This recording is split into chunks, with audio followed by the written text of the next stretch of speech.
Bienvenue. On commence tout de suite avec une question qui fait froid dans le dos.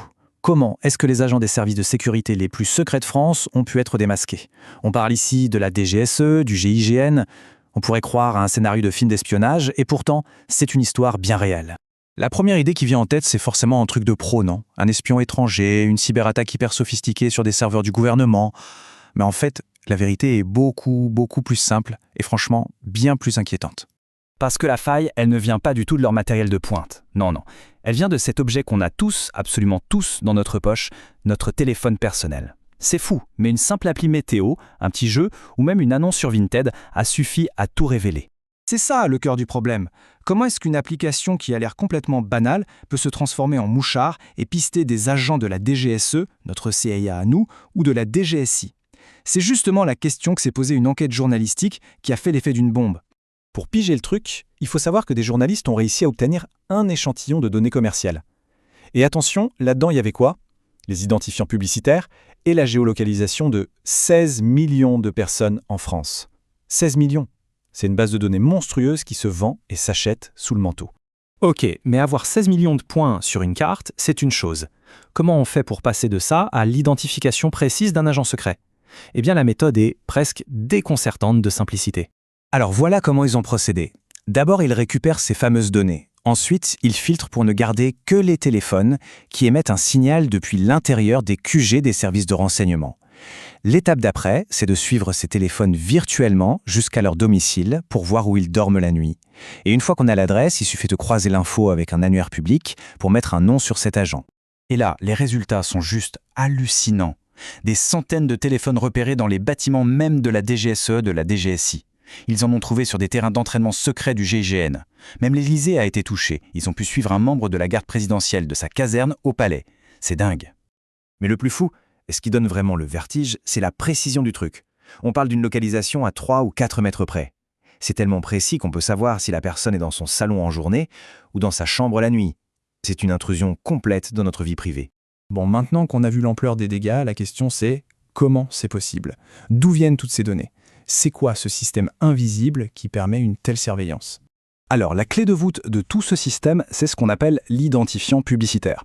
Il faut voir ça comme la plaque d'immatriculation de notre smartphone. C'est un code unique qui permet de rassembler tous les petits morceaux d'infos collectés par nos différentes applis pour créer un profil ultra détaillé sur nous. Et attention, on ne parle pas d'appli bizarre. Non, les données viennent de partout. L'appli météo, elle a besoin de notre position. Vinted ou Le Bon Coin, pareil pour montrer les annonces à côté. Et même les jeux, genre Candy Crush ou les applis d'infos. Quasiment toutes peuvent collecter et transmettre ces infos. Le truc, c'est qu'on clique sur OK. On donne notre permission à l'appli pour qu'elle fonctionne. Mais à qui on donne vraiment nos données? Qui est derrière? La réponse, c'est un vrai sac de nœuds. En fait, quand on autorise une appli, l'info ne va pas juste à son créateur. Elle est aussi récupérée par des SDK. Ce sont des petits bouts de code, souvent pour la pub, qui sont intégrés dans l'application. Eux, ils envoient les données à des courtiers, des boîtes dont le métier est d'acheter et de revendre ces infos. Tout ça finit sur des sortes de bourses en ligne où nos données sont vendues aux enchères en temps réel. Et le pire, c'est qu'il y a des écouteurs, des acteurs qui aspirent tout ce qui passe en continu pour se créer des bases de données colossales. Et c'est là qu'on arrive au point crucial. Toute cette data, elle ne sert pas juste à nous vendre des baskets. Une fois qu'elle est dans la nature, elle peut être utilisée pour des choses beaucoup moins innocentes. Ça porte un nom, l'Advertising Intelligence, ou le renseignement publicitaire. Il y a des entreprises dont c'est le business. Elles achètent ces données pub en masse, elles les organisent et elles les revendent comme un outil de surveillance prêt à l'emploi à des agences gouvernementales ou des services de renseignement partout dans le monde. Ce tableau montre bien le double visage de ces données. Pour un publicitaire, on est un profil de consommateur. Pour une agence de renseignement, on devient une cible de surveillance. Notre envie d'acheter quelque chose se transforme en opportunité de chantage. Nos hobbies, des vecteurs d'attaque potentiels. La même donnée, deux utilisations radicalement différentes. Et ça va même encore plus loin. Le système de pub en ligne peut devenir une arme. Une agence peut cibler un seul identifiant publicitaire, celui d'une personne précise, et lui envoyer une pub. Sauf que cette pub est piégée, et quand elle s'affiche, elle installe un logiciel espion sur le téléphone. C'est super discret, hyper efficace et quasiment impossible à contrer. Bon, face à tout ça, la question qu'on se pose tous, c'est est-ce que c'est légal? Et surtout, qu'est-ce qu'on peut faire pour se protéger? Alors, en théorie, la loi est de notre côté, notamment avec le RGPD en Europe.